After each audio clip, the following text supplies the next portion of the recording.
I've been doing pretty good. Just been busy. Life's been busy. I mean, you can kind of gauge how busy I am by like how unkept is my beard, you know?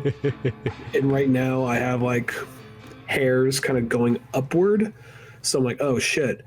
Oh, it's been that many months since I've been on the show, or maybe a month or something. But yeah, but then like other shit in life, just good, just really fucking busy, and just time gets by you. And you're like, yeah, we'll make time for this. We'll make time for that. And then I'm like, oh, we're almost coming up on 700. And I don't even know the last one I was on.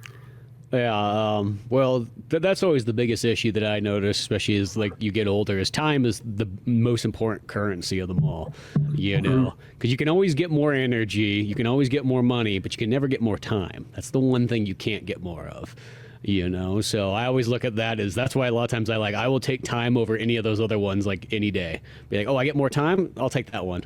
You know, where a lot of people they'll go after money first and foremost and be like, no, as long as I got enough money, I'll take the time. Time is much better for me. Mm-hmm.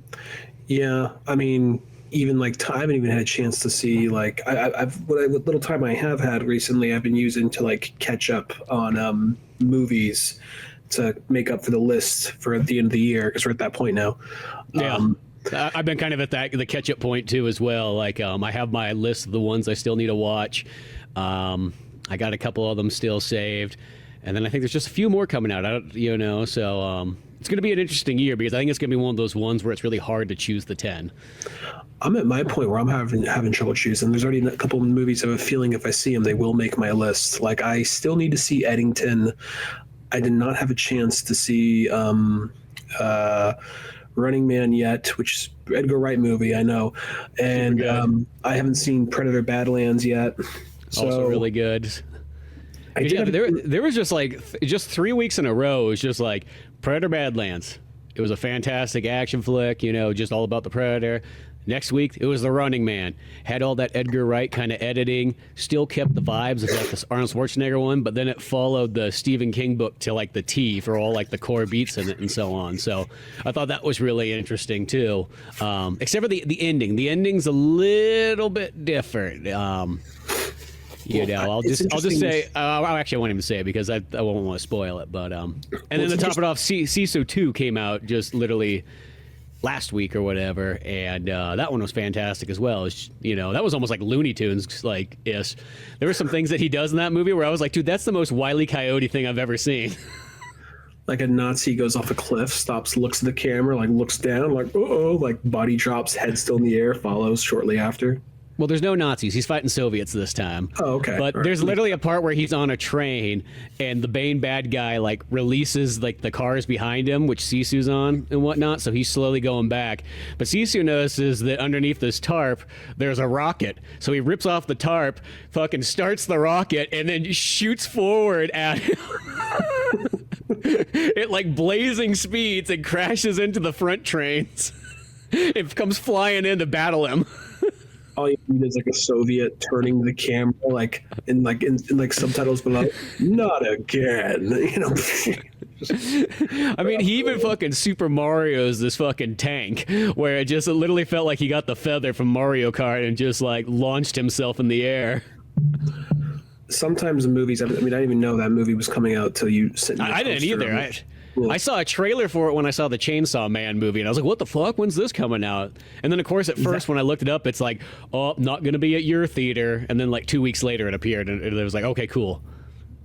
Chainsaw Man was the last movie I saw in theaters, and I think I saw it opening week. That was the last one I had a chance to see. And before that, it was Caught Stealing. And beyond that, everything else was just like on streaming or whatever, trying to catch up with that. And I really liked Chainsaw Man. I thought I was caught up because I didn't read. I only saw like the first 2 or 3 episodes of the show, but then I was reading the manga, and I thought I was. The movie picked up where I left off, but clearly I left a volume or 2 out because there's characters I didn't recognize. But even that, I was still able to figure out what was going on. Yeah, because I realized by the time I saw that Chainsaw Man movie, I only read like the first couple volumes. You know, I have kind of caught up a little bit more since then. I got the Shonen Jump app, and for $4, you could read the entire Chainsaw Run. You Just use promo code Old Man Orange. No, we don't have no tie-in. No, so, but I'm like, well, $6.99 to buy each volume, or just pay the $4 and finish them in like a month or two. I'm like, yeah, okay.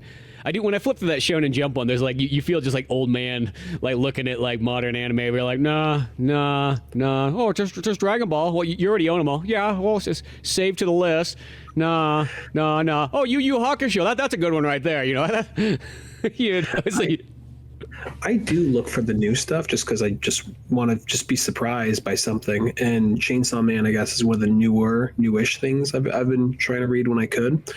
But I know that when we went last year when I was visiting San Francisco and we stopped at that big manga store in Japantown, I was just trying to look just for some manga that caught my eye that I have no idea about, that I'm just like, I just want to read something new. I was just like, nah. I'm sure they're out there. I'm sure you give me. I mean, I guess I could have bought the next Chainsaw Man, but I was just looking just for something completely different, you know.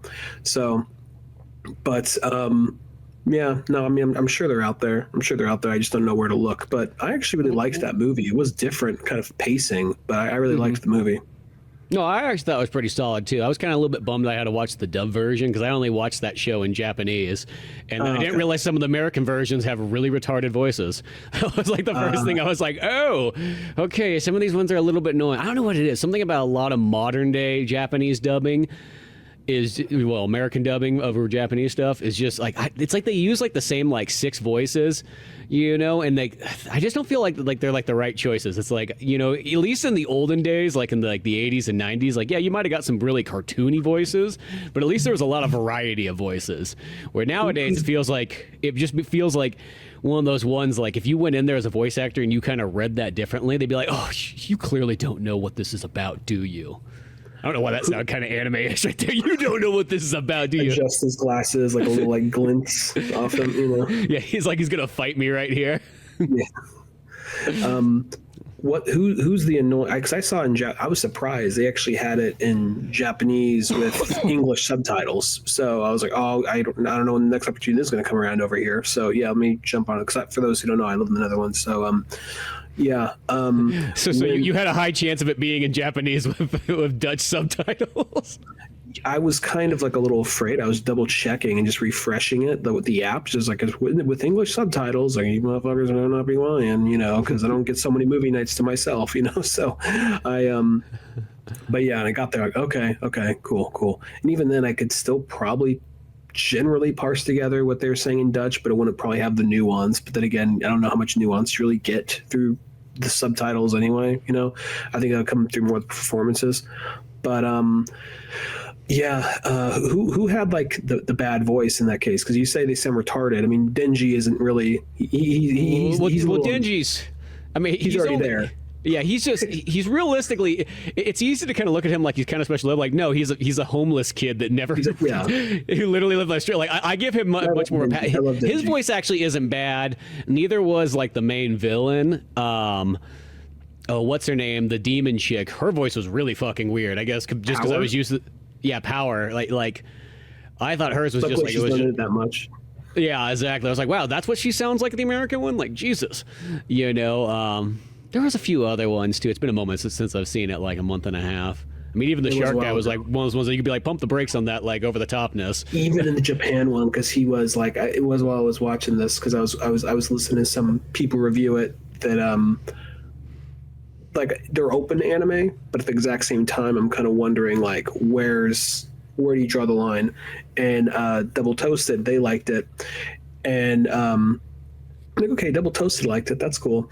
So then I was just wondering, like, is this a movie I could show X, Y, or Z, this person or that person who doesn't really watch anime? And the shark guy comes in, and I was like, no. Nope. That's the character who's gonna,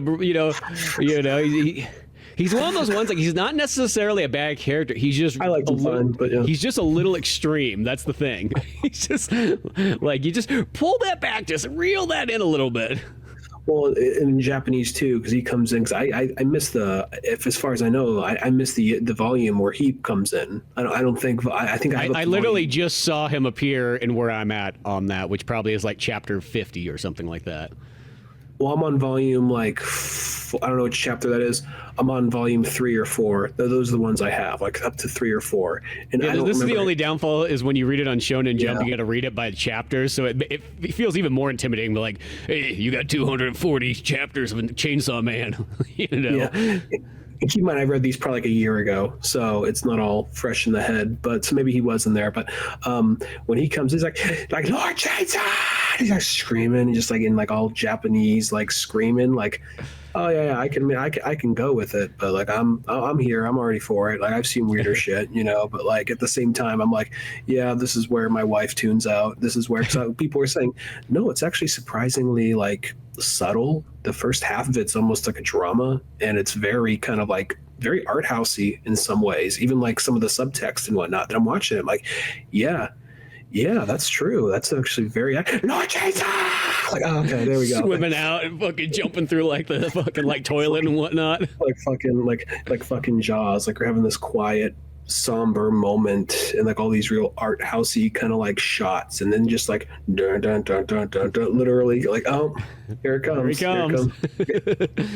Yeah, no matter what. Well, that's the thing about Chainsaw Man is like, don't get me wrong, I do really like it, but you kind of realize it looks like it's going to be a more of an adult kind of presentation, but you're like, it's clearly still targeted for like their 13 to 15-year-old demographic, like, you know, like the Shonen Jump kind of category. You know, I don't know why. Like when you think about it just in concept, it sounds like it's a more mature title, you know, but like it's more just like in that, and I'm not saying anything against it, you know, you know what you're getting into when you kind of like look at it that way. But someone said this and it made a lot more sense to me.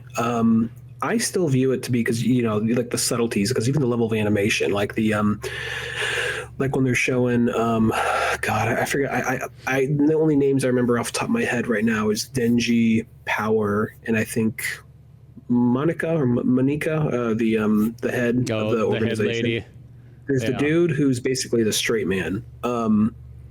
When they get across, they show his, like in the episodes as well as the manga, they show his morning routine and just the subtleties of just showing his morning routine, and how once Denji and Power get into his life, it's fucked. You know, like how like the way they show that, or like some of the homages, like there's a lot of very blatant homages to like camera shots and whatnot, or there's like the thing where Denji sort of hooks up with the lady with the eye patch, and when she gets him home, because actually I watched this clip, I read the manga, but I watched the clip just because I was just curious, and the level of animation that goes into, and she's just barely she's like one-handed, like undoing her shirt, just like kind of staggering into the room, and just kind of like, that was like, this feels pretty fucking like, it doesn't feel like it's trying to hold your hand. I mean, it has the wacky Denjiisms and Powerisms, but then I derailed myself, but like,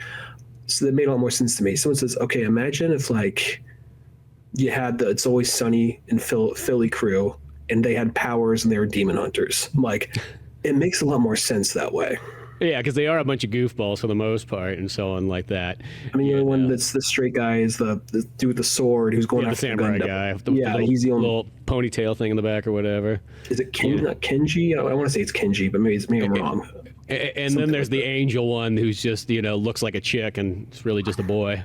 I like that part when he's like thinking about all the different girls he's into, like they're showing like all the different girls in lingerie for a second. He says like, that one angel devil's hot, but it's actually a dude, so that'd be weird. It just comes on the next one. He's just going down each one. But he still thought about it. He still considered it for a second. Which, hey, whatever. Yeah. Exactly. But no, overall, I still thought that movie was fun. I thought it was interesting and so on like that. And it's just cool. Like, once again, just the idea of having anime movies in theaters is like really kind of a mind-blowing concept to still, I think about. I mean, I know it's been going on for a while now, in like the last 5-6 years or something like that. It's been coming more and more common.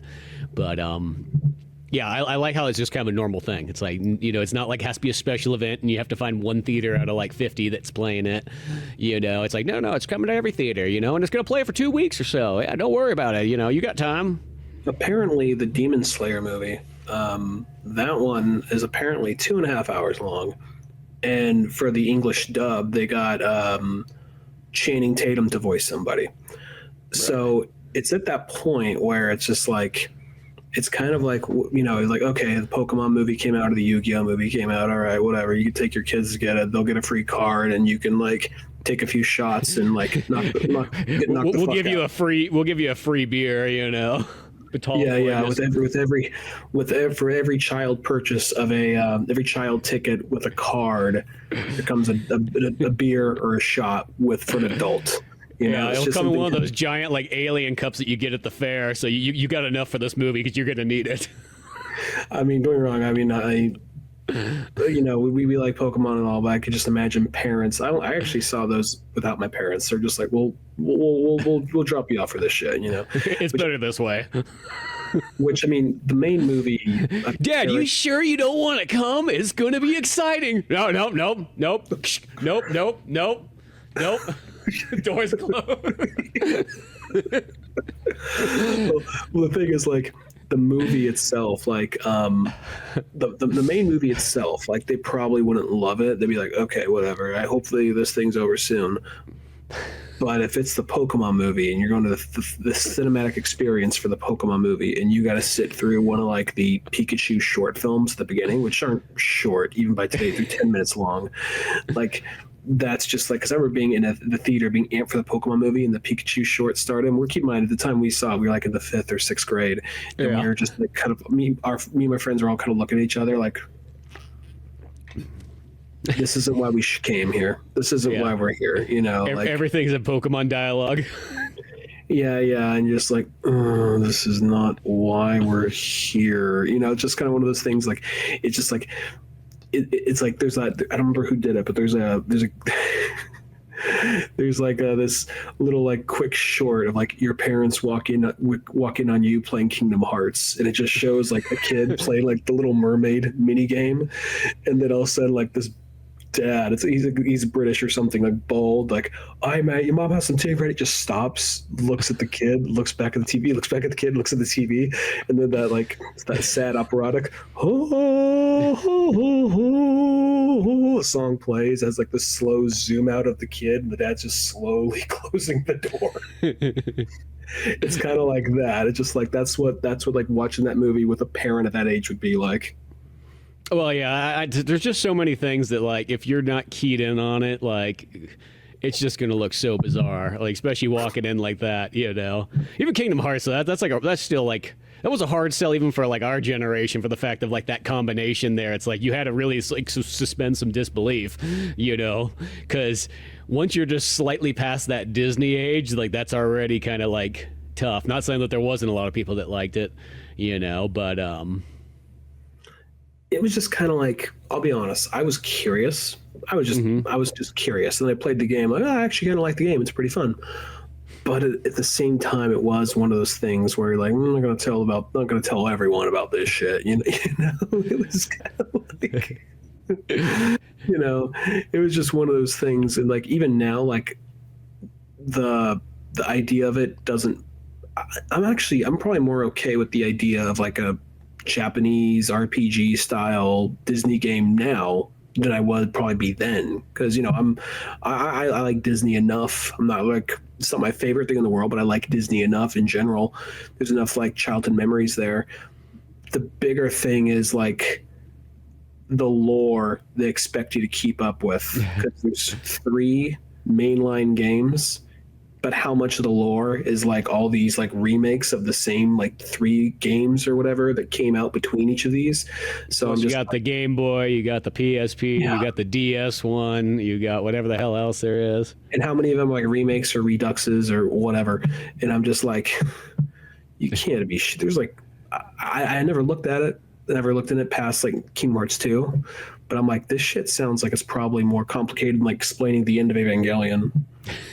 Yeah, this looks like weird. I have that whole set sitting there that I always thought like maybe I'd give it one more college try, and then I never have. But the idea is there, When 3 finally came out, I was like, I don't give a fuck. But I was looking forward to 3 after 2, and then after 3, I was just like, you kept me waiting too long, and I'm not going to go play all this other bullshit to figure out what's going on. I don't care enough. Fuck you guys. You lost your chance. Yeah, I like life has moved on.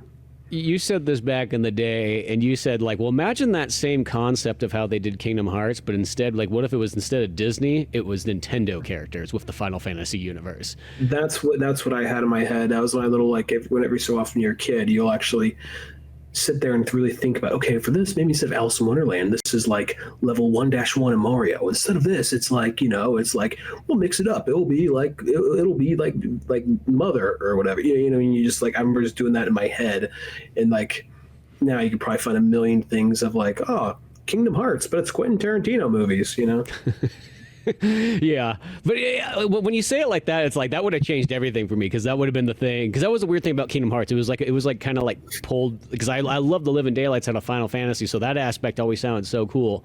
But the Disney thing was a real hard sell. Like Disney by itself's one thing, but I felt like Disney combined with it was like one of those ones like. It literally came across as if you had a Quentin Tarantino / Disney movie, and it was just like, okay, well, you gotta play as like Jules and everything like that, but he's teamed up with Goofy and Mickey and stuff, and they're gonna go. You say I want that now, though. The older I am, I kind of want that. It actually sounds pretty badass, And then like you got like Goofy and Donald are still living in a PG world, but like they got to just react to like Jules, and he's like swearing and saying the N-word every 5 seconds, and they're just like, okay, Jules, if you say so. Like they're still like contracted by Disney. They can't be like, they can't roll the punches. Sure, let's go help out Scrooge McDuck. Okay. And ironically, Pulp Fiction at that time period is like a partial Disney movie, because Disney owned, I think, Miramax by that time. But just picture that, then you got like the Bear Jew in there and everything, like get your different characters throughout the way. You get the bride. No, I'm just imagining like, oh, gee, we're back in L.A. Oh, you're right, Sor. What are we doing here? Well, apparently the Heartless have corrupted Marcellus Wallace, and we got to go get his suitcase back. And so car pops up, fucking like Heartless comes out, but it looks like the fucking Gimp or whatever, and like fucking, or you have like fucking what was like Zed and like the fat dude that's just like butt fucks Marcellus come out like, we've been corrupted by the Heartless. Oh, they're like, what do you fucking do?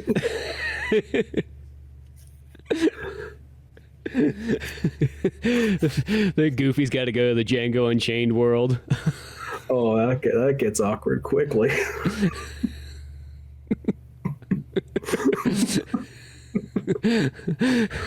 Goofy gets sold into slavery. Oh, I didn't mean for it to go there. Where can I go with this? With the Goofy. You're like, oh wow, they're going far with this, like like the Kingdom Hearts Tarantino edition. They still have that James Brown, Tupac, like Goofy just gets pushed to the edge. He just gets pushed to the edge, and they have that James Brown, Tupac mashup. It's like, just like killing this house full of like like plantation owners. Because Goofy fights with a shield in that game, so he's just like straight up like just smashing them in. Yeah, fucking throwing it like Captain America, slicing dudes' heads off. I remember they were teasing, they were saying like, oh, they're gonna have a Marvel level in the Kingdom Hearts. I don't think they did. Like, well, there's gonna be Goofy's iteration if they do, but yeah, I don't think they did though. No, not that I'm losing any sleep over that. Yeah, by the time that third one came out, it'd be interesting. They might not have incorporated the Marvel stuff in there. I don't think we probably would have seen stuff for it, or would known. We wouldn't have, if it did, we wouldn't be asking about it. We would have already known. So somebody would have like mentioned it at some point, but yeah. And most likely I will never know, even though I have that nice big box set sitting there for no reason but just because. Yeah, I'll never know unless maybe at some point my kid is interested in Kingdom Hearts or they reboot it by then or something like that. Which, who knows what he'll be into. That's sometimes the weird thing. And not to make it about like the dad cast for a second, but it is kind of interesting because he is at the point where he's starting to recognize things. He's starting to, like, he recognizes Mario. He doesn't say his name, but he recognizes Mario. He has like a Mario stuffed animal. If there's like the trailer for the Mario movie, he stops and he looks at it for a minute, and he's recognized. There's a Dutch children's character here called Ninja, which he recognizes and knows by name now. So it kind of makes you just kind of wonder what's the stuff he's going to be into. Because, before there's just this, okay, keep this thing alive, keep this little lump alive. And then it just starts, it's becoming a person. And then it's just like, is he going to be into is it going to be into the same shit I'm into? Not that I'm trying to force it on him, but like, is there going to be like, is it going to be like, oh, Mario's fucking lame, Dad, get the fuck out of here? Or is it going to be like, or is it going to be this thing we have like in common for a while? But I guess we'll know till he's 8 or whatever. You mentioned Kingdom Hearts. Realistically, Kingdom Hearts for him will be way older than like the Atari 2600 was for us as kids. Yeah, that's true. But I'm just wondering if there's going to be some kind of like reboot of it or something like that, by then. Because this is one thing that, like, one of those few things that I always think about for like kids is like, if you wanted to sort of catch up on stuff, and this can go with both movies and video games, even like other things as well, but mainly I'm just going to use those two as the example, is I don't even know how you would, especially video games, like talk about like trying to catch up. That's like impossible. See, at least in like the 90s, a lot of those games, especially like Genesis, Super Nintendo, NES games, and so on like that, you could kind of get the experience out of those games, and it didn't take you a whole long time. You know what I mean? In like a night, you could throw on 5 different games and play close to the majority of it, and you'd at least get the experience, and then you could come back and do that again. And especially when like emulation kind of came out, that was like the best way. It's like I would just go through the list of like Super Nintendo and Genesis games and all that stuff. Like, well, I've never played this one, or I didn't have this one. Let's try this out. So I was able to catch up on a lot of that stuff there. It's like Atari too. You could sit down with Atari and in like a weekend and realistically probably try out at least every single game and go, oh, okay, I saw which ones I liked, which ones stand out to me, and so on, and got an idea. Where I feel like nowadays it's like, forget it. Like, just include even just the 16 and back games, 16-bit and back, like once you get to like PlayStation, N64 and all that kind of stuff, and then GameCube, PS2, yada, yada, yada, it's like, the games are just either too long and there's just not enough time. I mean, granted, you'd have to just really, really narrow it into like what is like the cream of the crop in a sense. Like almost in a weird way, like there's no room for like 7 out of 10 games in a sense. You just don't have the time. You gotta go like what's like the unless the you're ultimate really greatest hits. For that particular franchise, yeah. Yeah, that's about the only time is if you get really into a franchise, and you're like, oh, okay, now I want to go and play the whole thing. That's still possible. If you got really into Castlevania or something like that, you could go back and literally play them all, and it wouldn't be too out of the question. But if you wanted to catch up on a bunch of other things, I think about that all the time. Even like movies too. It's just like, there's just such an overload. That like once again, like it just only gets tougher every like 10 years. Movies, I feel weird about movies because like not weird, but like mixed about movies because I feel like it also depends on where you live. Not to make it this, but if you look, not to make it sound like it's like a developing nation here or something, but like you don't have all the movie. You seem to have everything in America when it comes to streaming and all that, but when it comes to here, there's some stuff you just don't have just because like, well, rights are up in the air. No, or the Dutch subsidiary or Dutch section of whatever streaming service didn't feel like paying money to get this over here. So there's like big movies, like they're like big movies that you think should be available on a service somewhere or at least able to rent. And I'm like, where the fuck is normal Jurassic Park? Where's the first Jurassic Park? It's nowhere right now. It's just in limbo. I mean, I'm sure someone's going to buy it eventually or get the rights to put it on there. But seriously, there's no Jurassic Park available on any of these services right now. Yeah. Okay. The new one's available. $14. Peacock over there, because that would be where it's like Universal is. Well, yeah, that's so fucking stupid about even like the breakdown, because you could still like you should be able to like rent it individually or something. Because I think even if you don't have Disney Plus, you could still rent a Disney movie from whatever.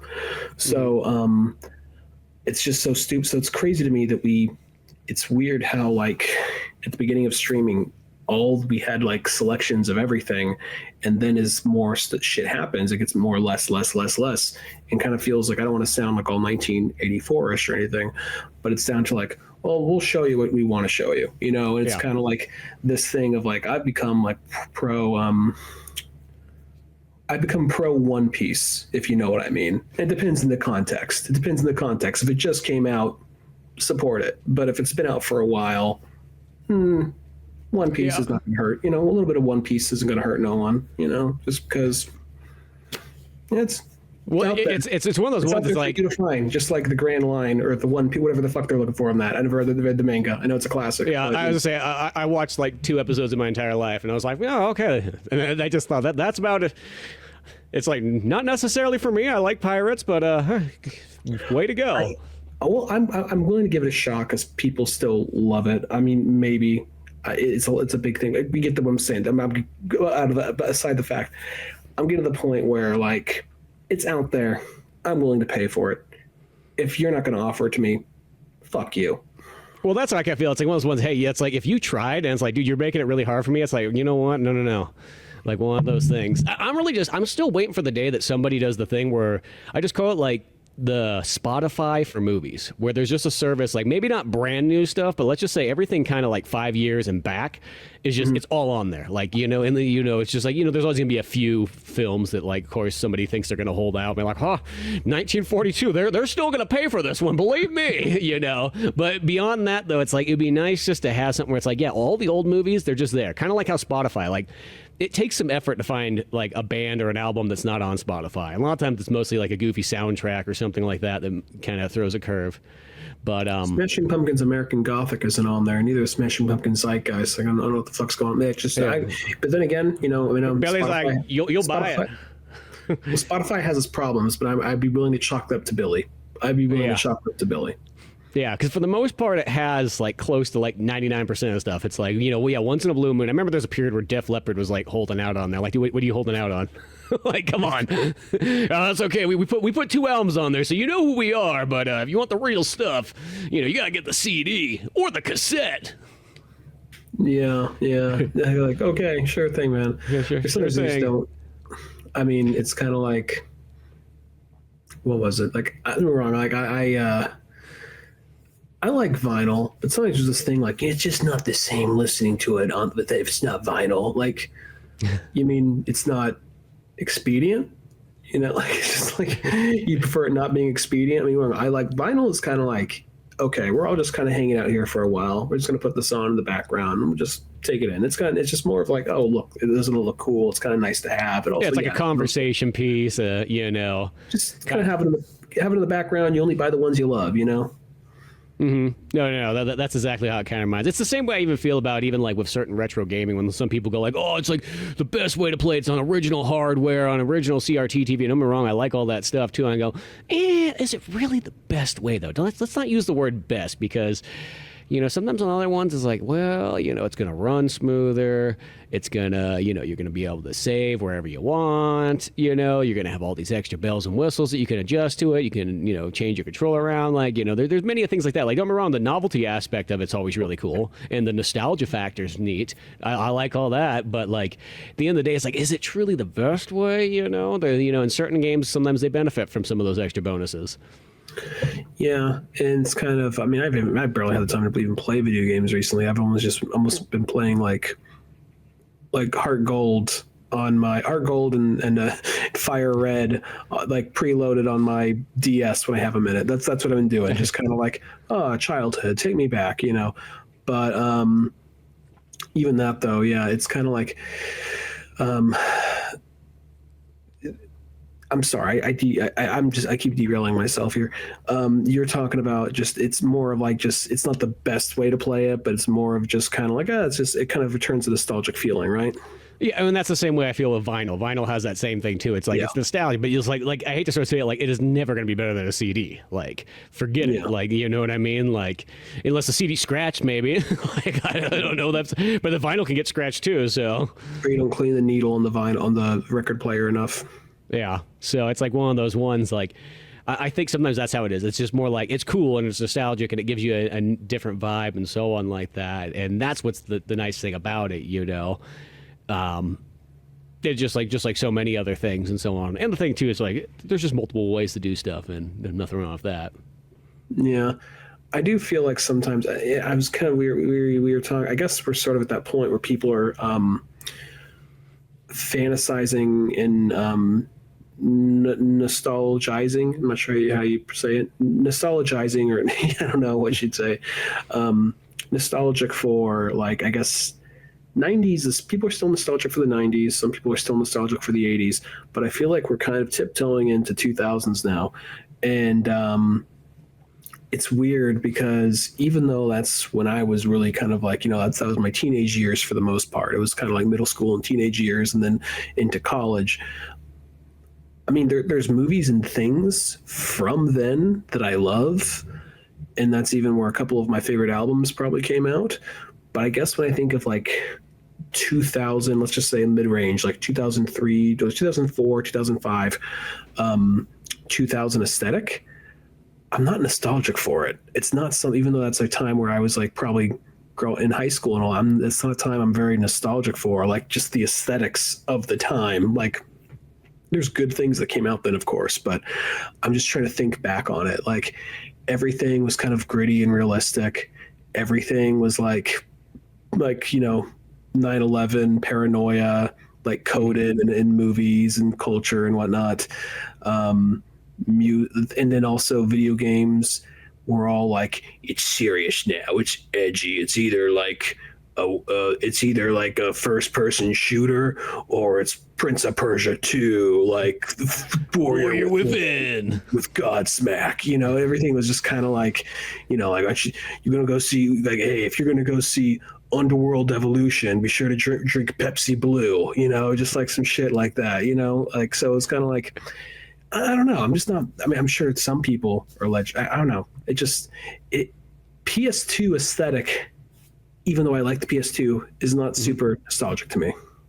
Yeah, no, I know what you mean. It's like the nostalgia level of literally the 80s and 90s stuff, especially when it comes to even like video games and movies, I think holds much stronger than the 2000s stuff. Now, I'm not saying that there's not tons of great 2000s movies and games and all that stuff. I do like a lot of stuff from that period, but it is a little bit of in a weird way, slightly diluted, I think, because of the grounded in reality type thing. Like, that kind of pulled a little bit of stuff back, and now that's not for every single thing out there, but yeah, it is interesting once that will turn into being like, oh yeah, that's going to be because you don't think about it, but it's like just that one where you think about, like, you just think something like Batman Begins, and what was that, 2005? It's like, wow, yeah, that was 20 years 2004, ago. 2005, yeah. Yeah, something like that. 20 years ago, Batman Begins was, that was it. When, like, it's in 1 year, that'd be 20 years. Yeah. Oh no, in a few months, and then if we want to bring it up to when that movie probably came out like in summer. So okay, yeah, maybe like little, yeah. Yeah, so we'll see that, or it's going to be 21 years. But if it's 2004, I think it is 2000. Oh wait, no, it was 25. It was year before. It wasn't year I graduated. It was year before I graduated. So it was actually 5. My mistake. But yeah, it's not too far away. No, yeah, so it's like you don't think about it, but it's like, yeah, that stuff's like, now that stuff's really old. Now I think about that, like, if I was like a kid like in 1995 and you think about it, you're like, well, Jaws was 20 years before. You start putting those things together now, and now we're at the point where Batman Begins is that, which leaves Jaws at like 50th anniversary, I guess now. Well, I guess it makes sense. There's times where when you're younger, things before you, they were just this era before you. It was this time before you existed. So you look back at things from the 80s, you're like, oh, that was the 80s. That was before me, whatever, And now I'm like, wow, things from like my childhood or further back from when I was like in 2000s and the 80s. I'm not good at math, but you get what the idea of what I'm saying, though, Yeah, no, yeah. It's like, when you start to think about just like the distance between everything and so on. Compared to when then, like, oh, I guess this was, when I was in middle school, this thing was only, or when I was in high school, this thing was only like 15 years old. Now, further from high school, this thing was 15 years removed from this thing from the 80s. Now, this thing that I grew up with, it's 20 years removed from when it came out. Like, oh shit, like that kind of thing, Mm-hmm. Yeah, exactly. It just gets farther and farther, And once again, that just comes to like, I just think about if you were a kid and you wanted to catch up on stuff, and I'm assuming that like you're a kid who gets really into retro gaming and classic films and so on like that, and you want to study the genres and everything. I just think of it like that. I'm like, it's such an undertaking. And so I like that. I mean, I obviously, yeah, I'd be a challenge for someone in the 2000s and 90s as well, but not just you add even more onto. I guess it's also too, because back then, you know, you only had so many VHSs that you could go rent at, you know, a video store. I mean, of course you'd have multiple video stores, so they might each one have slightly different choices, but you know, now it's like one of those ones where if you just want to go catch, you have movies for days. I mean, you know, I think about that now. It's like I could probably like never watch a movie past 2000s and only watch movies from back in the day, and probably never watch the same movie twice and still never go through them all. It's kind of weird. Like, I'll say not to movies, but like every so often, like, because you know I work with there's some younger people I work with, and I'm not saying like I'm the Zoomer whisperer or anything like that. But it is something, because you get the old heads that like, they just like older stuff. They like, you know, like Fleetwood Mac or what, you know, just older shit. But a lot of them, they don't really like rock. They don't like rock. Rock does not interest them. They are interested in older hip hop though. And then when I put on something like, you know, I have a playlist going, and then like some old Tribe Called Quest comes on, or Gangstar comes on, or Most Def, something like that, they'll be like, you know this shit? Like, motherfucker, I'm older than you. The fuck do you think, you know? So it's like one of those things of like, so it's kind of interesting, like the things that often they kind of hold on to, you know what I mean? Yeah, well, I think about that too, because the perfect example is whenever I go to concerts anymore, me and Buddy have literally done that thing where we look around and go like, dude, we are still the youngest people here. And I don't count like the token guy who brought like a 6-year-old kid with fucking headphones on. Like, you know, like whatever. That kid just got brought along for no reason. It's not like the kid was like, yo, I want to go see some Accept, you know. I know who Accept is. What are they 80s? Well, you know, okay, here's, you know, the wrestler. Buddy, I'm assuming it's 80s. You know the wrestler?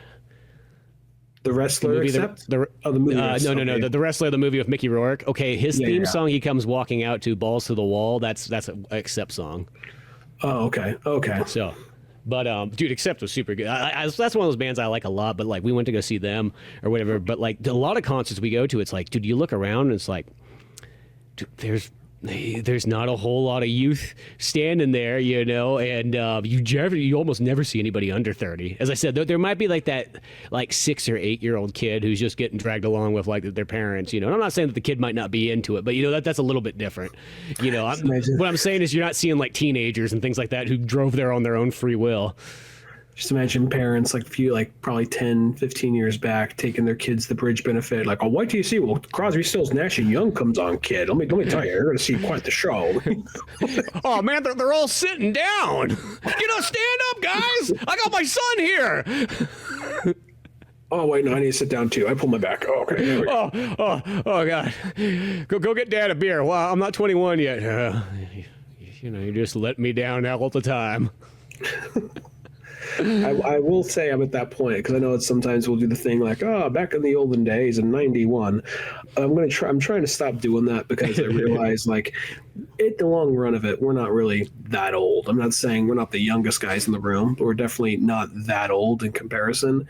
And going back to someone at work says like they just turned like 21. Like, oh my God, I'm old now. I'm like, why? They just fucking reboot Paw Patrol? What the fuck happened? Like, she's like, oh, fuck you. You know what I mean? No, I don't know what I mean. I heard you say you're 21. What do you mean you're fucking old? That's where you come in. You go, death? What do y'all know about death? Exactly. Yeah, it's one of those goofy things, but... So I don't want to be the person like, oh, I'm so old, and like someone who's like 50. Well, that's what I always feel like, because...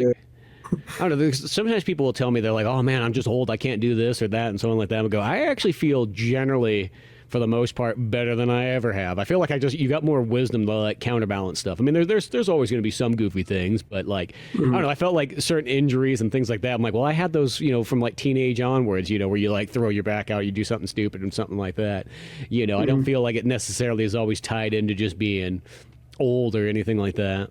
Oh yeah, that. I just mean just the thing of like something kind of like when you just say jokingly, even like, I'm old now, or I feel old. Like, I mean, just because I just think about people who I work with who are like, oh, this dude's in his like 60s and he's like lets that shit roll right off. I'm like, I don't want to be around that guy being, oh man, I'm turning 38. I'm turning 39. I'm fucking old now, you know?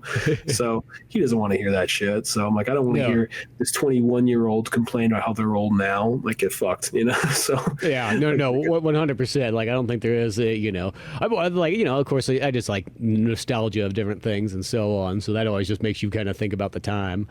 Well, yeah. I mean, it's kind of like, I will say, like, one day upstairs where this computer will be, its house, one day we'll be there. I'm probably going to have more of a nostalgic background, more than likely. But if possible, I like to get my games up there. And we're not going to turn it into like a, you know, like man cave with a sign says like, no girls allowed or no shit like that. But like, I definitely was thinking like, this is gonna scare some people off. But I'm like, if I could just have a day to myself just to like nostalgic it up, what would I do? I'm like, I'd probably put on like Soundgarden or Pearl Jam vinyl and just play like Mario World and like Street Fighter Third Strike. You know, that's probably what I would do. And just like in this like little upstairs like attic area that we're making into a new room. Like that's probably what if I just had no responsibilities, nothing I had to do for a day, I would probably do that. And some people will be like, fuck yeah. And some people are like, I'd rather fucking kill myself, you know, just because I think for some people. Well, yeah, like, because that guy'd be like, I'd rather just fucking like blow a guy and go watch the football game, you know? You're like, okay. Yeah, you be you, you know?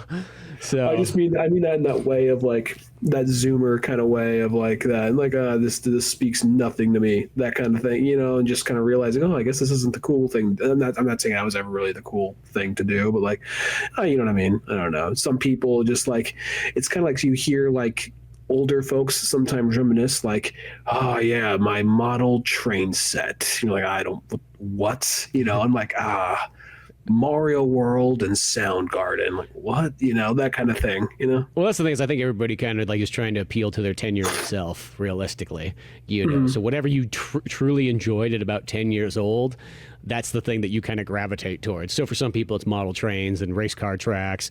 You know, for other people, it could be weird dolls and things of that nature. And then, of course, Annabelle type shit. Yeah, exactly. When you go to one of those houses and like the lady's got like 100 different like, you know, 1940s dolls. Like, don't go in that room. I'm not going to stay in this fucking room and be fucking murdered by one of these things.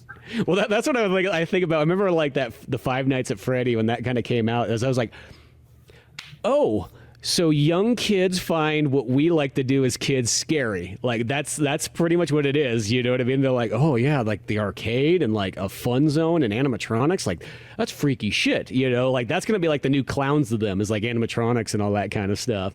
You know, and I was like, that was all I could think about when like, you know, especially when they just see in the movie or whatever. You know what? To some extent, I kind of get it. Clowns, I just find more irritating. And just like the whole like, so Joker is the only good clown to me, and I have trouble thinking of him as a clown a lot of the time because he doesn't have the red nose. But no, I kind of get it because you know you punch the animatronic. It's like you just punch like the Terminator basically. Mm-hmm. So you punch a clown, like get the fuck out of my face, you know what I mean? So, and I think one of the things that really kind of ruined clowns for me, even though a lot of it was staged, was those stupid creepy clown like phenomena that was happening around like 2017, 2018, around then. Do you remember those? Was that where just people were just dressing up as scary clowns and like hiding in like street corners and so on? And just like just stand there being creepy, like waving while holding like a knife or whatever, like just some fucking. Yeah. And then like, I mean, these may have been faked too, but like someone just sticks a fucking dog on them or whatever, you know, like that kind of shit. Like I like.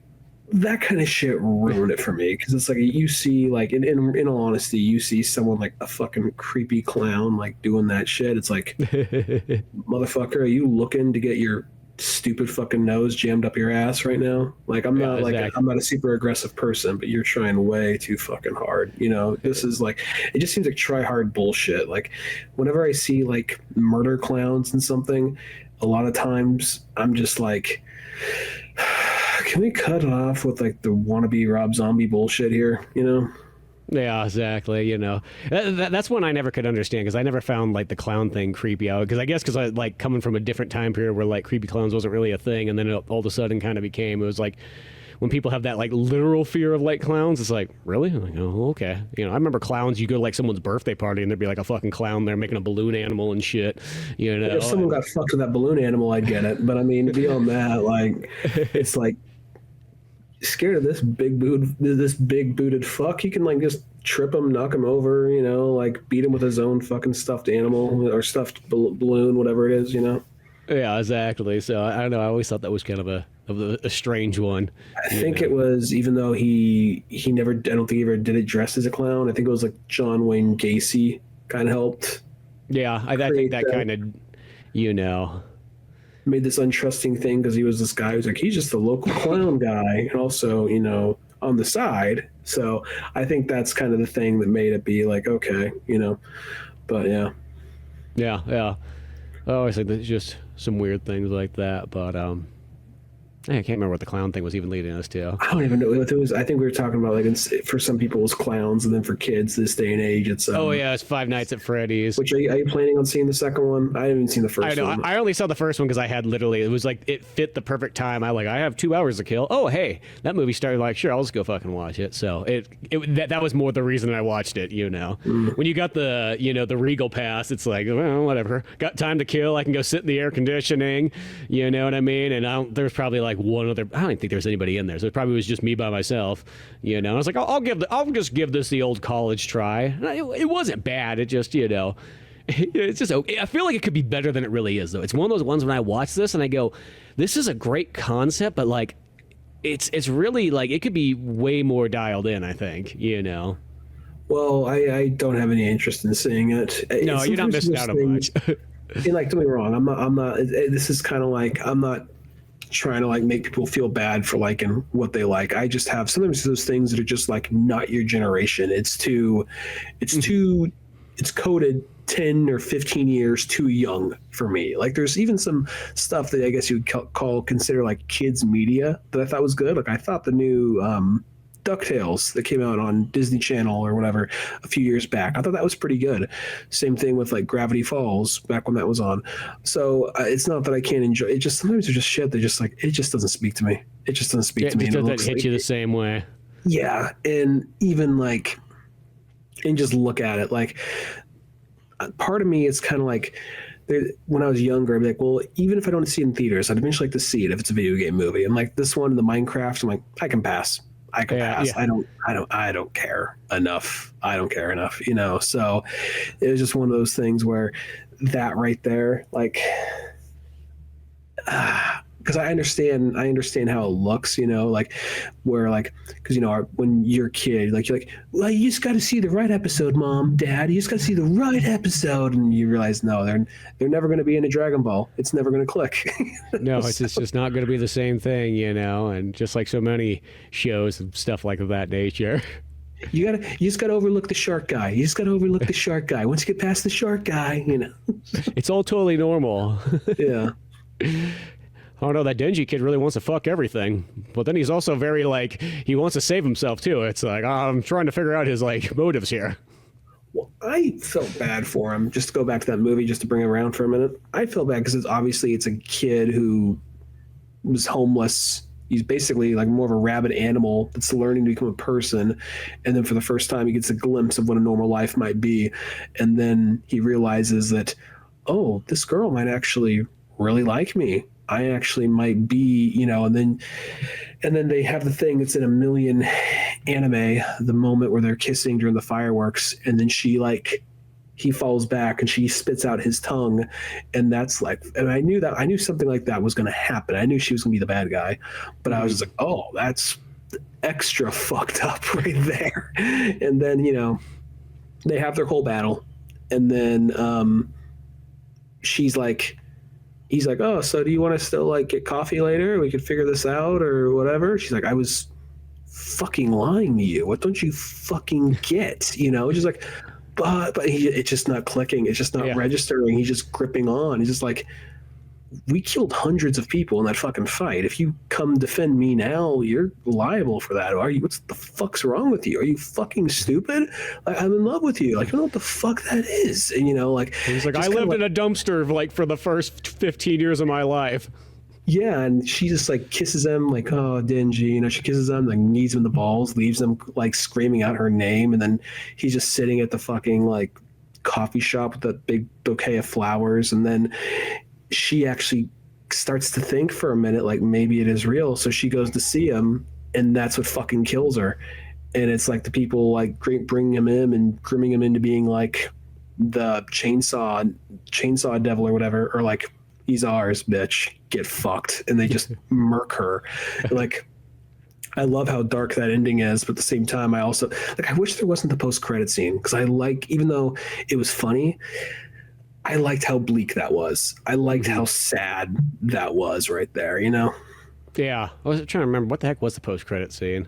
Power comes in because they got her horn. She had like 2 extra horns because she was drinking too much blood or whatever, and they got him down, and she's like, they're like, dingy, that girl, she was too cute. She's probably on to somebody else. Don't worry about it. Just the coffee shop owner, like, there's someone else. I'm sure you'll find another girl someday. And then, like, Power comes running in the room, and it's a silly Power scene, which that's fine. That's funny. But, like, I liked the dark, bleak ending of what it was before that post-credit scene, you know? Yeah, no, that makes sense. Yeah. Yeah, no, it's best when, like, you could kind of leave off on, like, you know, one kind of frame of mind emotion, and then don't have to, like, throw in that comedy bit just to, like, I don't know. Some people have that thing where they're afraid to leave, like, the audience, like, with, like, a somber thought at the end. They're like, well, like, almost like if they're stupid, like, well, we gotta make them laugh one more time, and then they'll forget about the rest of that stuff. Well, the rest of that movie didn't even feel like that. Like, actually, it was kind of fun. The way I saw the movie. I saw the movie, and, like, I really liked it, but I saw it in one of the worst conditions possible, because it was one of the only showtimes available to me. I saw it in it didn't have the glasses, thankfully, but I saw it in 4DX. So I saw it in that shit where they put you in a fucking box and they shake you around like you're in Star Tours. And the thing that's, when there's the final battle, that's one thing. You're expecting it, you know, all the fucking, you know, whenever there's an explosion or someone whenever, like, there's, like, a moment where they're just, like, it's everyday shit, and then, like, someone Stingy says something stupid, and then someone smacks him, and then just, you know, this thing just, you know, like, tilts you to your left or right or whatever. Like, God fucking damn, I'm trying to eat my fucking popcorn and drink my beer here, you know? That sounds terrible. And then, like, anytime, like, because I had like a beer, and, like, kind of like what they're saying in Pulp Fiction, like, you know, you get like a glass of beer, and not talking like a paper cup. I'm talking like a glass of beer. And I had a glass of beer, and I was just like, don't shake. Yeah, I just, like, you know, so, like, and then I got the popcorn here too, just like, all over the place. I actually did a pretty good job of keeping it down, but yeah, it was like, but yeah, so I kind of saw that movie in, like, the worst conditions possible. It's like, okay, it was the only showtime I could make. So 4DX, sure, okay. At least I didn't have to see the glasses. But yeah. Yeah, I've never been to one of those ones before, but that doesn't sound fucking fun. Stupid. It's so fucking stupid. And then if there's rain, like, it does this thing where, like, they'll, like, have, like, mist come down. So the part when they're, like, because I do like that part, to bring it back to the movie itself. I do like that fake out, because I knew that she was gonna be the bad guy, but the way I like how they introduced that one serial killer, like, he was gonna be the villain, and then she's running away, like she's like the first girl in, like, in a slasher film. And then he corners her, and then she just totally does, like, the No Country for Old Men thing. She's just, like, choking him out, and she's just looking, like, straight up into, like, just, like, the rain is pouring, like, her eyes are wide open, but it's hitting her in the eyes, and she's just like no emotion whatsoever. Like, that was I like, it's those kind of things like that about that movie that I really like. And then, like, but even that was undercut because, like, the guy's going for, and then, like, the seat shoots back or whatever the second she, like, headlocks him and gets him down or whatever, you know. Well, then if you got a bunch of mist coming on you, I just feel like by wearing glasses, that would be terrible. Yeah, I hate that 40X shit. It was just the only thing available. But yeah, I didn't. I remember when that came out like 20 years ago, and I thought that was going to be like one of those ones. Will be like it'll be real novelty, and like from 5 years from now, you probably won't see it anymore. So I'm kind of surprised that like it's still existing. I remember someone who was trying to pitch the idea of like, dude, I think this is like the future. I think this is the future. I'm like, he wanted to see every movie in 3D because he thought 3D movies are the future. It's like, you're in the movie. Like, I don't need to be in the movie to like, I could be in the movie just by sitting in the fucking seat, like that. Yeah. And he would like get me, we would get into it. He would give me shit like, you got to go out of your way. You can't like, you're trying to push against the times, trying to push against like the future. Like, it's not the future, man. It's a stupid fucking gimmick. Yeah. Your eyes get used to this shit like within like the first 4 minutes, and you barely notice it. Just there's a little bit of depth. That's all. Yeah, there's just like I remember there was one guy. I remember him because we had to go see. I think it was Resident Evil 5 or something like that, or 4. And it was in like the only showing they had was a 3D one. I remember he brought this up. He's like, you know what? If they had a little thing where like there was a little red light at the bottom corner that flashed every single time, that like you'd put the glasses on and go, oh, that's kind of cool, and then you'd take them off and go back to normal watching, because that's about all those movies ever have. Is they'll have like maybe 5 or 10 like scenes that are like, okay, that actually looks kind of legitimate, and then the rest of it's kind of, But and for me, I have to wear double glasses, so like that's always a double whammy problem. I still get mad when I go to the movies and there's still like 3D showings. Like, why the fuck do we still do this? Yeah, it's like I thought this was going to go away. I mean, it's mostly gone. It's gone for the most part, but they still pop up from time to time. So it's just. Well, I think cinemas do that thing too, where they're like, "Well, we put some fucking money into this, so we're going to get it out of it now." Yeah, I think it's that, but at the same time, like, I just like, God fucking damn it, James Cameron. Avatar wasn't worth it. It wasn't, believe me, because he's the one that kind of popularized it. I mean, it was already a thing, of course, but he's the one that really popularized it for a minute.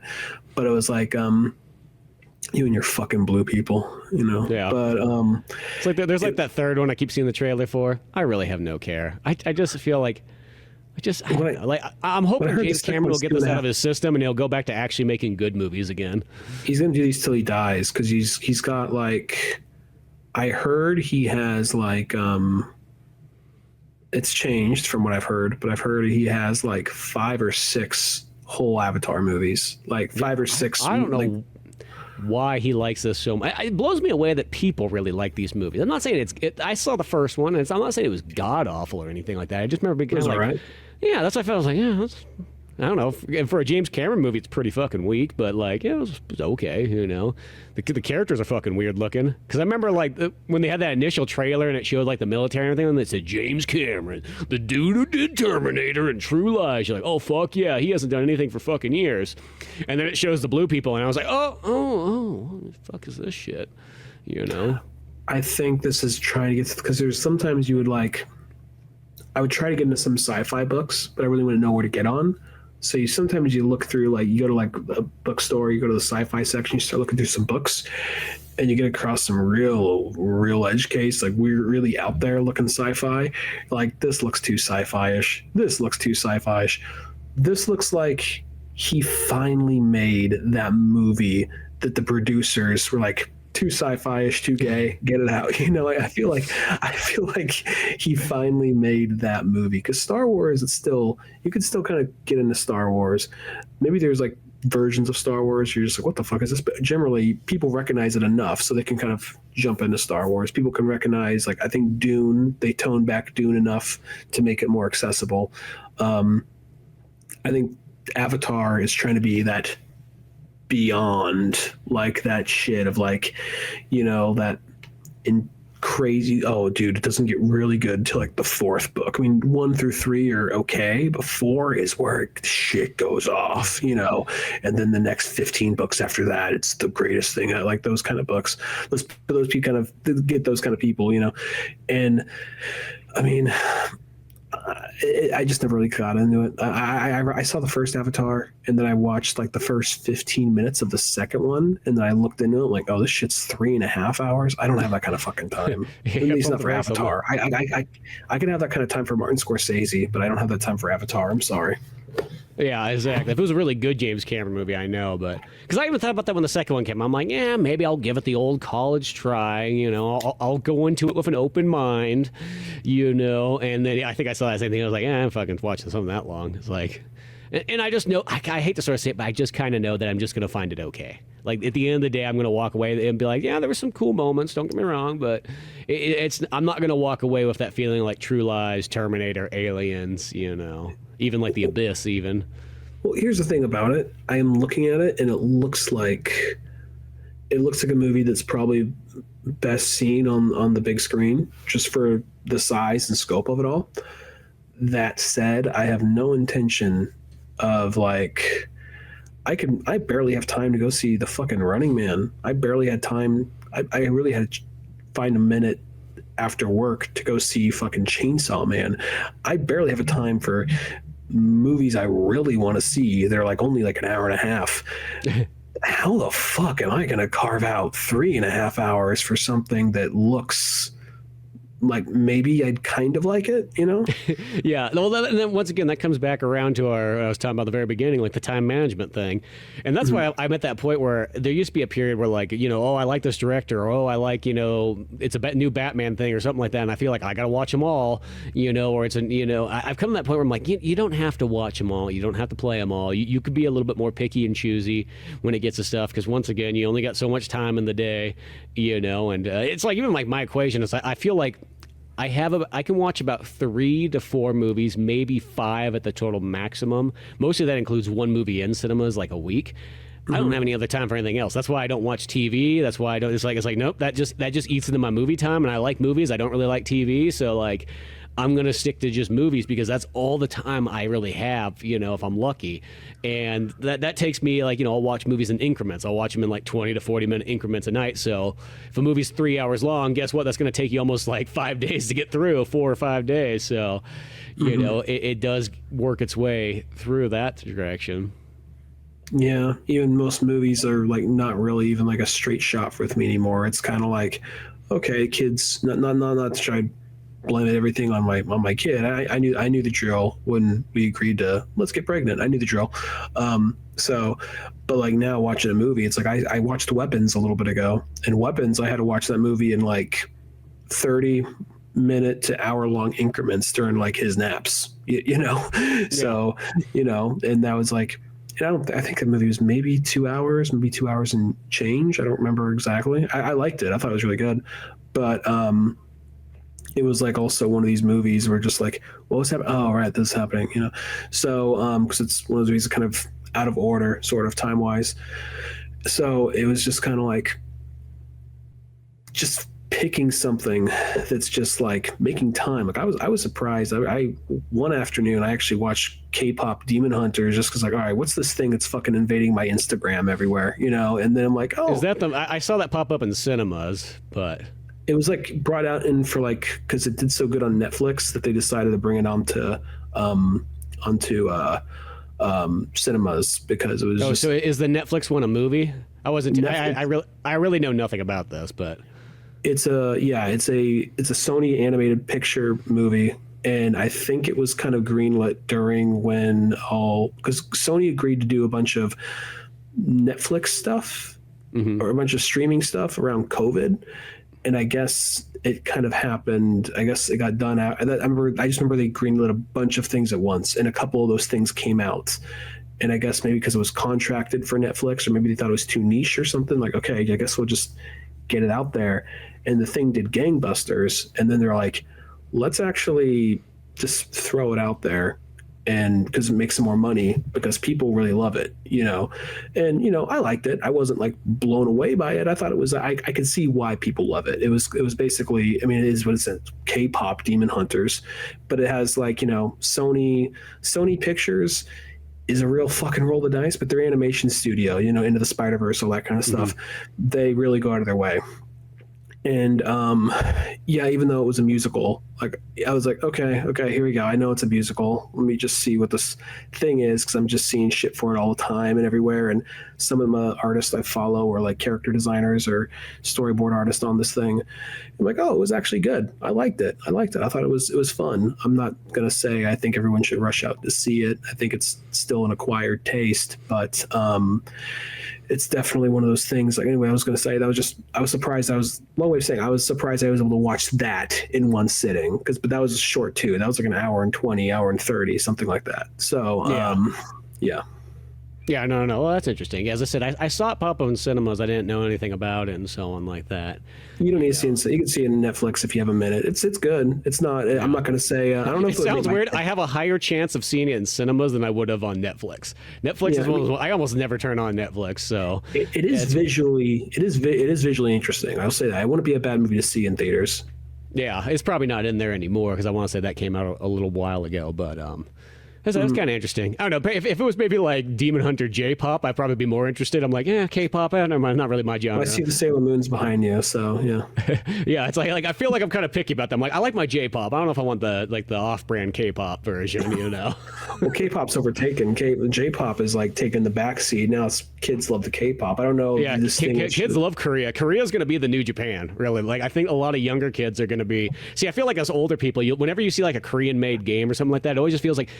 It just feels like a knockoff Japanese game. Like, it doesn't feel like they have enough originality going on here. That's whenever I see it. It's sort of like the same way like when an American tries to make like Japanese stuff and you're like, how about you just make American stuff? Like when you try to make fake looking anime or fake looking like Japanese or it comes off uncanny. I'll be 100% honest. When it comes to like animation, I lean more towards Japan. But when it comes to like just live action cinema, I lean more towards Korea. Yeah, well, live action cinema is really good there, but because they don't feel like that feels like that stuff's original for Korea. It's for some reason whenever I run across a game or something like that, and it happens to be like once you see it's like, oh, it's a Korean-made game, you're like, that's why it seems kind of off. Like something about it was kind of weird. Like it's not. It's like one of those weird. It has like a weird like partial Japanese feel, but you're like something's not specific. The K-pop thing, I want to say that's an American thing, but they are taking like obviously Korean influences, and I think the girls voiced by, they might be actual Korean pop stars. I know that the songs are sang by Korean pop stars, but I think I'm not sure if it's the same voice actors, but yeah, it was one of those things where I can kind of like, there's definitely animeisms to it, but by this point I think anime is just so broad that you'll see it even in American stuff too. So yeah. It technically did take over the majority of stuff. I mean, even like so many American animated stuff. One, it's animated by not Americans, so then two, it's just like it will have some of that stuff in there. But I will say, I mean, I know this kind of goes back to earlier, kind of the Chainsaw Man and the other anime stuff, but like, I mean, even though K-pop Demon Hunters is an American-made thing, the fact that is as big as it is, as well as say Chainsaw Man was number one for a week or 2 weeks in America. And I think maybe, I'm not sure, but maybe even here in the Netherlands, maybe. Because it was actually, theater was, for being like, I think it was like a Wednesday or Thursday night, I want to say the theater was like 3/4 full. So it wasn't that stupid shaky box bullshit. So yeah, that's pretty, kind of bizarre almost. How many boxes are in like, would you say one of those cinemas? Pretty big. The shake boxes, or I mean, like how many boxes do you think's on one screen? I'm just trying to visualize this. I'm trying to think. It wasn't like I wasn't counting. It was a normal size screen. It wasn't small. It wasn't like a jerk off room, and like it wasn't like Star Tours or nothing. But like it wasn't like the taxi cab jerk off theater, or taxi driver. I just love how like there's like the different Star Tours you can go down. Like what if there's one that only appears like one every like millionth time or something like that? Where the guy's like, oh, I'm gonna take you downtown to the red light district. Hold on, gang. We're going to Tatooine. We're going to the non-tourist section of Mos Eisley. If you know you're what gonna see some fucking shit. You all seen a donkey show? Let me tell you something. Have you seen a tauntaun show? Oh God! I just cream thinking about it. Believe me, they don't only stink on the inside.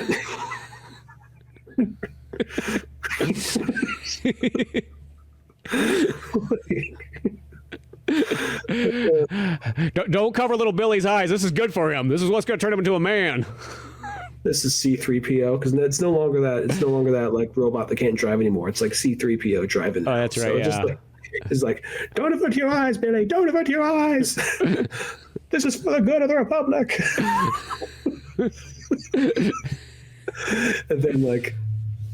and then after it's like.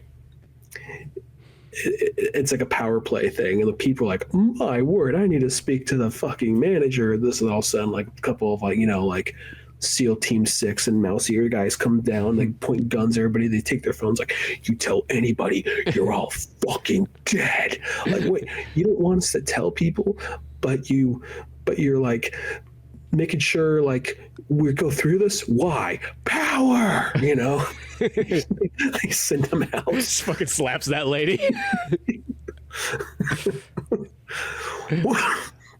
Walt would have wanted it this way. Walt died before Star Wars was even here. He would have wanted it this way.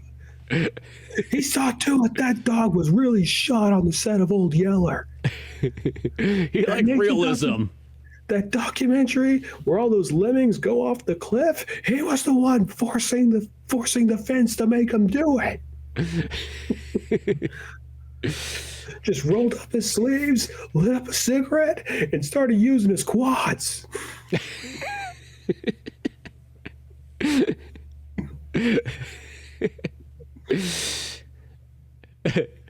He just needs that. He just beyond the grave. Exactly. Just the secrets of Disneyland and so on. But where the heck were we before? Talked about Disneyland and Star Tours and the 4D box thing. You're explaining to me the 4D box and so on like that. It was like, because I was just wondering if there was like 20 cabinets in there, if there was like 50 cabinets or something like that. I don't really remember. It wasn't huge. I remember the screen itself looked like. It looked kind of like not as God. It would probably like a normal screen if I don't know, maybe like 50 or something like that, 50 or even like 60, something like that, maybe. Okay, that's quite a bit. That's actually bigger than I thought it was going to be. Yeah, I just surprised they would put that many machines in there, but that seems like such an expense when I think about that. Like just to have. I think they only have one or two of those rooms, though. It's a big cinema. Yeah, they don't know if cinemas have this. It's like a cinema right in like Amsterdam, right by their football stadium. So. Oh, okay. So that makes more sense there, but yeah, even still, it's probably that once again too. Like we invested money into this, we are gonna like get as much out of as we can. I got sort of a little of the lead in, kind of leading up to my going to see Chainsaw Man. And I actually told the Virgin, I'm actually doing, I should have mentioned this earlier on the show. I'm doing a once or twice a month, maybe we'll see when we can, show with Marley where he's putting it on his, he's putting it on his Patreon for Real Lovers podcasts and, or movie, or he changed it to Marley Loves movies or anything else. That's just his like TikTok handle or whatever. I feel bad. Yeah, I think it's still the Real Lovers. He's has it under. It's basically. I'm one of the special like exclusive podcasts that's going to be on his Real Lovers Patreon. So nice. But it's not strictly movies. It's called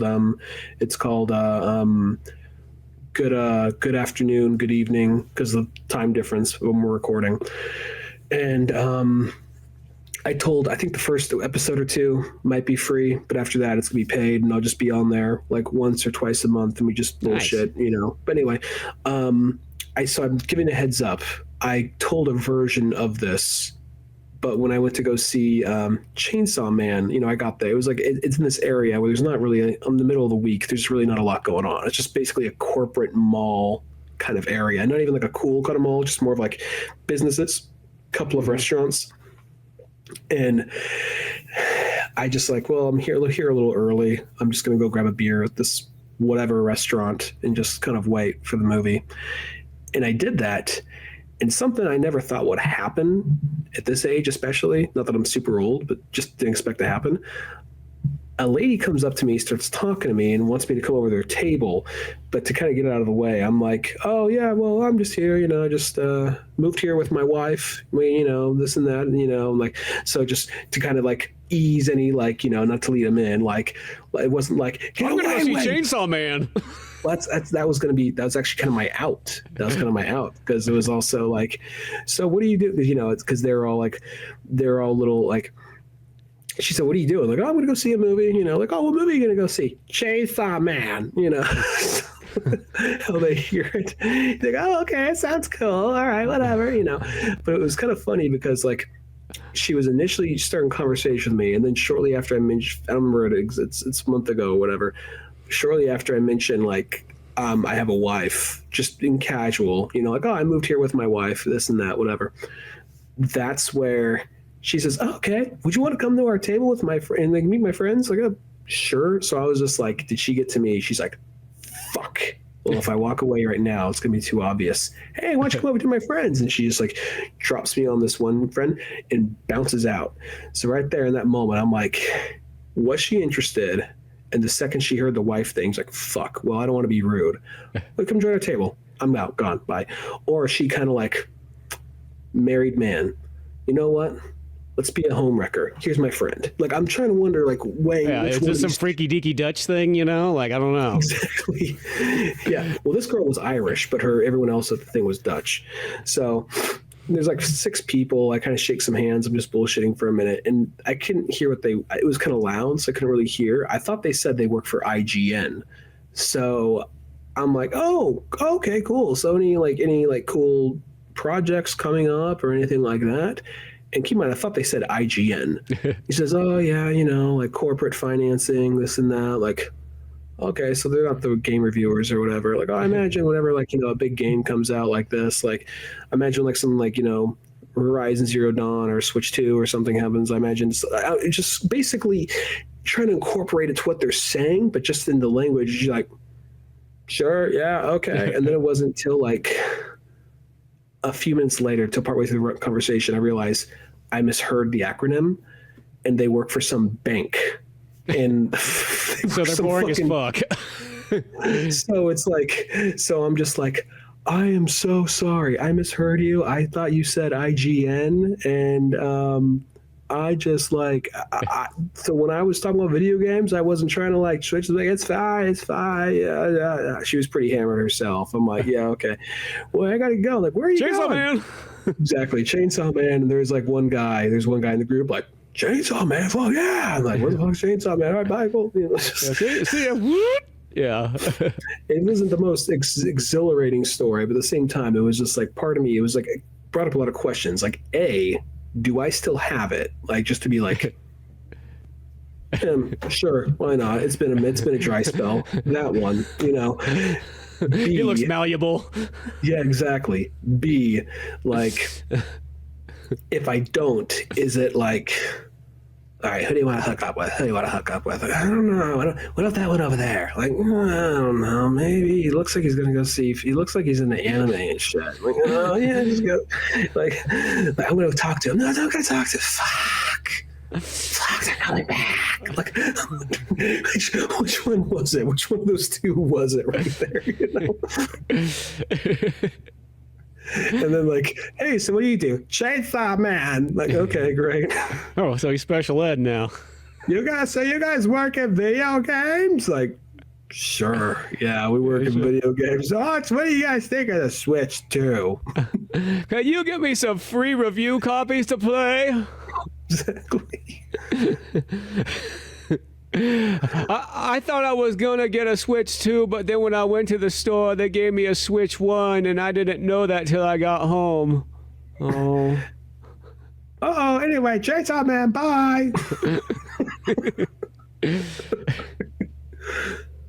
I'm just wondering what version of it was, but yeah.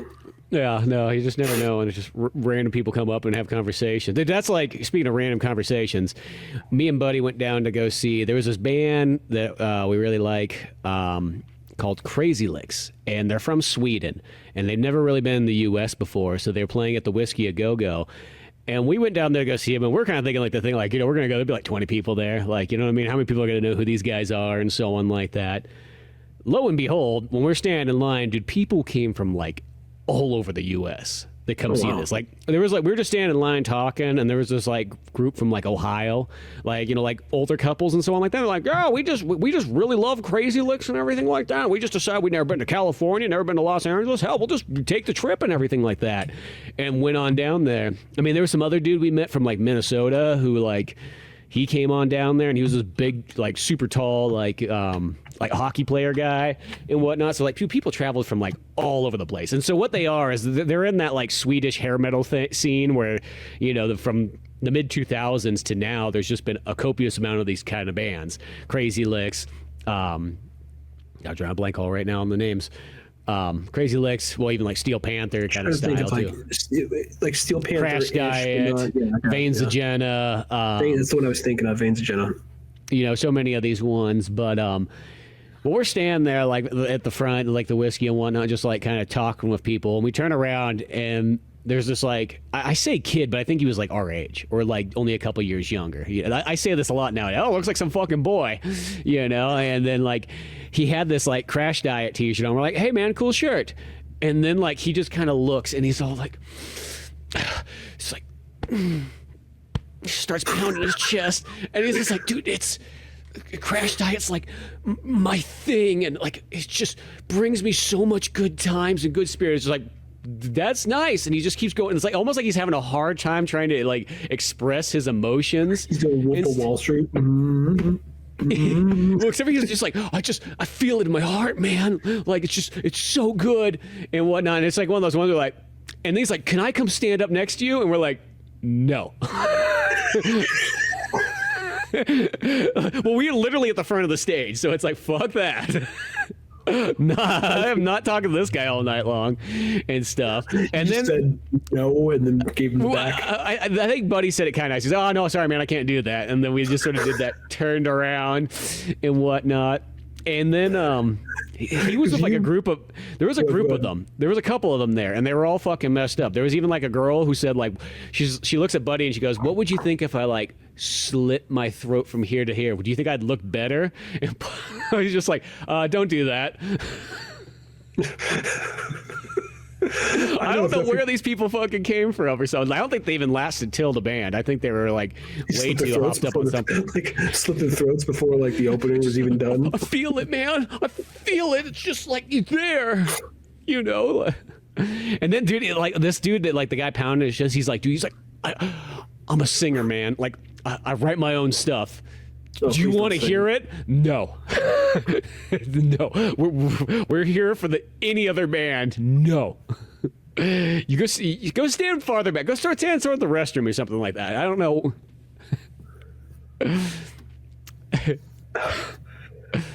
Does it continue? He's just gonna ask, does it continue from there? It probably does. It's been a moment, so like I'm trying to think of what else this guy kind of did.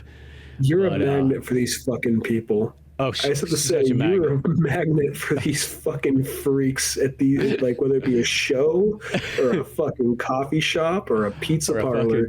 You're a magnet to these fucking people. I don't know what the fuck it is. And they'll come up and tell their whole life story and just get way into it. You know, it's like the guy that fucking stopped me for, like FYE way back in the day, and he was like, he said he went to school with the Kaepernick guy, whatnot, from the 49ers back in the day. Yeah, and like he just went off, and it was like, oh, nice, cool, okay, and it was just like, dude, get the fuck out of here! Like, this guy's telling way too much stuff. I've had a few brush-ins with these kind of fucking freaks, but like, you seem to have them. But the thing is, it sounds like it's a good thing Buddy was there, just because I could see you being too nice, being like, okay, you know, because like I think, I'll be honest, I think 5 or 10 years ago you would have been like, okay, but then like, but I'm thinking of people like, there's like, I remember the name, you had a caricature of him in Pizza Boys, but there's the dude who's like fucking fucked up, like he was like had the deformed body, and he was David Frank, who just you said his full name. Well, that's his name in the comic book. Oh, okay, gotcha. And then like when he's lifting up he's like to get that boost of energy, to when he's lifting, he's like, fat fucking Dennis, you know, like screams whenever he's lifting, like, Dennis, fat fucking Dennis, you know, just like, and then that guy's like, he's like, hey guys, can I get a fucking ride? You're like, oh, Duncan's gonna give you a ride, like, fuck, great, like, and then like, sure, you know, we drop him off at his mobile home or whatever. He's like, you want to come in? No, I got shit to do, man. I'm sorry. Take care. Like, okay. Like, you know, and just like fucking T-Rexes his way in, you know. And like, the thing is, like, people say, like, you're being mean. Like, this guy was fucking mean. Okay. So, like, you know, well, what's one of those ones I noticed. Well, I like myself. I do notice I have a hard time when I get stuck in like the conversation trap. Sometimes I feel like I'm not the greatest at getting out of there. Like this is when we have a buddy named Marshall, and he was really good. If a conversation trap come, he would just literally, the guy would be talking, he would turn and just walk away and not say anything. And I was like, I wish I was more like that when it came to those things. Well, there's the other guy. I guess it's Jim shit. I guess because if it's like it was the judgmental hippie. We'll just say that, the judgmental hippie, where the dude was telling you, like, he would just be like, give the cold shoulder to like so many people in the room, but for some reason he like beeline to you like every fucking time, and would like treat you like you're his fucking therapist. And he would do this thing where, like, I remember one time I was there, and I was there, but I wasn't really there because he didn't. you didn't exist. Yeah. No one else but you, because you were, you know. And he was talking about like how he worked at this like factory somewhere, and how he fell into a thing of mercury, and he should have been dead like within like this many years, but then through like herbal medicine and this and that and all this other bullshit that he like found like the strength to keep going. And there was like a lady that was singing some kind of like, she went to go see she was singing like a Native American like song that kind of soothed him, and then she grabbed him by this face and like looked into his fucking soul, and like that he was like a reincarnation of one of Lewis and Clark, of one of them. And he wasn't dead because he had work to do to fix what they did back to to her people and so many other indigenous people. And he's saying this all like right at the fucking front desk of a fucking gym. And that's where he like, you were sitting there and he just put his hand on your shoulder and he put this fucking book. This summer was a thick ass book. He's like, this book helped save my life. I want you to read this book. I think it's really important. And I'm just like, cool. Yeah. Anyway, so I'm doing legs today. So like, yeah, one of those ones. Yeah, the weird characters. And so you got these motherfuckers asking to sing. Like, do you want to hear me sing? What if I slit my throat? Like. Yeah, there was a group of them. There was like two others. I don't remember those ones ever saying anything, you know. And as I said, we thought that they looked like they were like 22, 23. I think they were like 33 or something like that, you know. Yeah, it was one of those ones where it's just like, okay. And then, as I said, as the concert went on, they eventually kind of faded away, and it was like, cool, okay, nice. They're trying on other people with just their act. Yeah, maybe it's like one of those ones there. And or maybe like there was an opening band, like the only downfall of like the Whiskey is like they have like way too many opening bands, because I think you can literally buy your way into playing there. So it's like if you have $500 or whatever it is, guess what, you could play tonight. But there was a dude that literally, it had the feeling of like you were watching this guy at his practice space. It was him by himself playing guitar and singing, and he was up there playing 50s rockabilly songs, which could be cool, but I'm like, dude, I think that he's at the wrong place for this. I think nobody is like, he doesn't have a full tilt band, so it feels weird watching him just play like guitar by himself. You know, here he is up there, like, you know, kind of looking about, you guys know this one, right? And you're like, the people are here for 80s music. I don't know if they're necessarily care about your stuff. It's not that he was bad. He was totally at the wrong place. Well, you know what had a big comeback in the 80s? The 50s. Yeah, remember Stray Cats? Here he goes again. But it literally just felt like a dad walking in, be like, I got the power now. You guys are gonna have to all sit here and listen to me for 45 minutes. Yeah, I paid the doorman. This was, this kind of links into it's not as anything as big as Whiskey a Go Go, but this felt weird. I guess this is one of those things that I felt like, am I being like a snooty asshole, or am I slightly justified here? Back when I lived in San Francisco, I was on a date, and me and this girl I was on a date with, we were actually just walking down Ocean Beach. For those who don't know, who haven't been to Ocean Beach, there is a long stretch of parking lot that just goes down Ocean Beach. And eventually there is like this setup of like, it was a trailer, like a big trailer, but on the inside it was made to look like a living room, like kind of like someone's living room if they were just like a couple of bachelors. And it was like this rotating space that people would play at that I knew about, but I've only seen people play there like 3 times. The particular setup this time was like 3 guys in their early 20s, and it was just kind of like you're watching like a jam session, and there's like one guy with his shirt off just like trying to like tune his guitar, just like yeah, you know, and then like a couple of guys just around, just like, all right, you know, just kind of like, hey, you know, they'd be playing, and there's like 1 or 2 girls just sitting on the couch back there, just like, yeah, we're gonna totally blow them after this or whatever. And it was one of those things where I just like, and there's a lot of people around, and we sat there and watched them for a little bit, but it wasn't like they were going in with like a real like playlist. It was just 3 dudes with like 2 guitars and a bass, and they're all just like having a jam session in their living room. And I guess some people viewed it as kind of like an art piece. I'm like, this seriously seems like the most masturbatory fucking like bullshit. Not that I've ever seen, but just like this. Maybe I'm just too old, or maybe I'm just too fucking lame. But it just seems like, don't you guys have a fucking playlist? You know, don't you guys, or a set list? Don't you guys have? You know what I mean? I'm just like, are people really enthralled of like just hanging out in a living room with these 3 guys? I don't know, because I've been to parties before where someone pulls out a guitar, or you're at the fuck.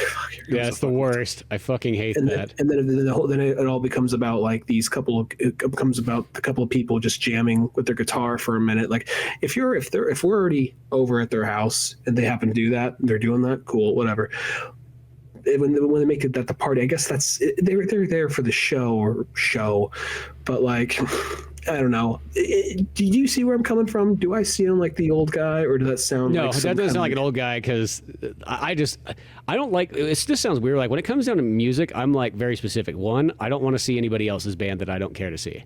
I only want to see the stuff that I want to see, and then I don't care to see your practice sessions. You know what I mean? That's supposed to be behind closed doors and so on like that.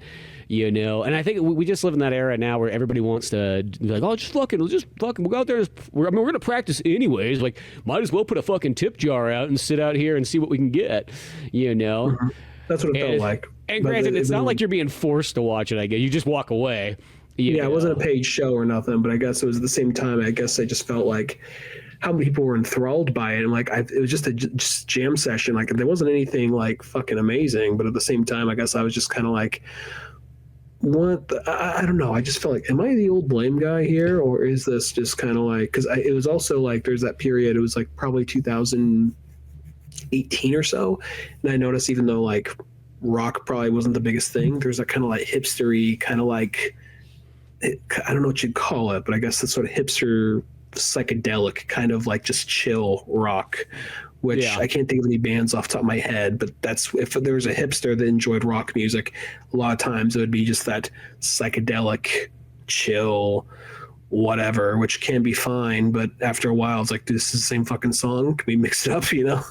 It's like the way I feel about reggae that's not Bob Marley. It's just like, I really don't care. It's like one of those ones, if I see reggae pop up, I'm like, I know I'm probably not going to like it. It's probably going to sound, especially if it's a white people reggae, it just feels like it's just going to be the same fucking song for the next hour, and it's going to be, I'm almost going to feel like I don't know when time has stopped or when it has ended, you know? It's funny, there's a dude I work with, he's a dude like in his early 50s, and he's Ghanaian, And one of his favorite bands, I would have guessed this, is UB40, which is like a white people reggae band. They're the white people reggae band that does that cover of Red, Red Wine. Oh, okay. I know that one. And that's one of his favorite bands, which you asked me, what's this like middle-aged African dude's favorite band? A white reggae band? I would not have guessed that in a million years. And he got really into it. And he was telling me about it. And I was like, he said to me, like, it took me every bit of like to hold this in, but he says like, yeah, the way UB40 got together was they were a couple of guys that were like unemployed at an employment office, and they met in the line there. You know, UB40 is what you have to fill out for unemployment, and they met there and they started a conversation. They decided, well, let's go start a band together. I'm like, oh, a couple of white guys into reggae not having a job. What a fucking shock. I didn't say that, but that was my initial thought. Yeah. Well, they're probably just looking for some free money. Let's be honest. And then they're like, "Well, wait a second, we can get together here now, and we'll do a band. Yeah, let's cash that check real quick, though. First, I'm not a conservative guy or nothing, but at the same time, I'm just like, white guys, reggae, that checks out. Yeah, I could see that. Yeah, that's the only thing. The reggae music though, it's like the couple of times that we had to do sound for some of those bands, it was like, when's this going to end? At least, you know, I like when. If there's a little bit of diversity. And the weird thing is like, I don't mind reggae elements and stuff. Like, I like ska music, like the punk ska type stuff and so on like that. So there's like, it's not like I dislike the elements. I really like Bob Marley and so on, you know, but yeah, just sometimes like if it's like almost a reggae band, I get a lot of it like, just runs together.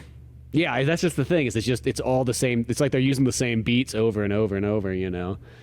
And it's even like this even comes to like when I still think about some concerts and like opening bands, and as I was telling you that the whiskey has that thing where there's literally always like 4 to 5, maybe not 5, but like 3 to 4 opening bands before the band you actually want to see. And sometimes it's that one where I'm like, can I just pay a little bit extra and like just have you guys not be here? like I'd rather have like the tickets could be like an extra like $40 and just you guys get paid. It's all fine and dandy, but you don't have to play. You know, can we skip the cares? Level? Yeah, exactly. I just want to get to right where I want to be at. But beyond all that good stuff, I had fun just kind of hanging out and chatting it up and all that kind of stuff. You can always go out and check out all the other Old Man Orange podcasts on YouTube and Spotify. Till then, I'm Spencer Scott Holmes. And I'm Dunigan. And we'll see you some other time. Later, folks.